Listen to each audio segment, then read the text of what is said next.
qilgan gunohlarimga baribir do'zaxga kirsam kerak deydi. Menga qilgan gunohlarim ko'p deydi.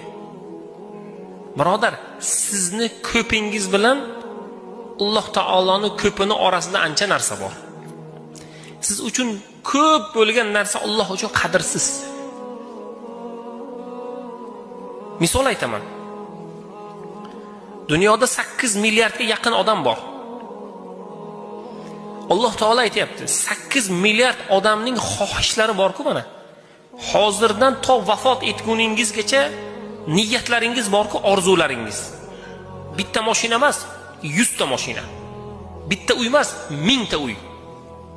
Bir so'm emas, minglab xayolingizga kelgan narsalar.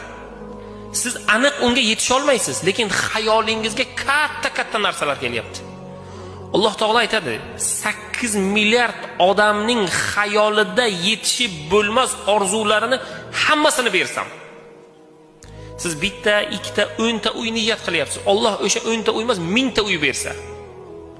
Shunaqa holatda sizni xohishlaringizni bajarsa, siz uchun u ko'p endi.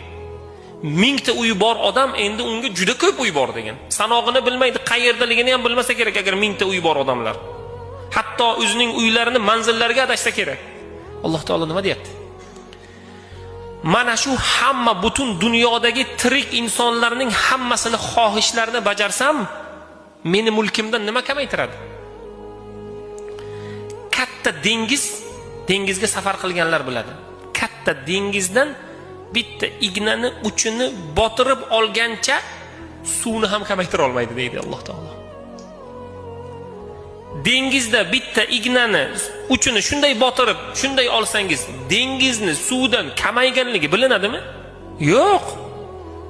Lekin u narsa bor-ku, 8 milliardta odamning hamma ehtiyojlari, ular uchun sanalmas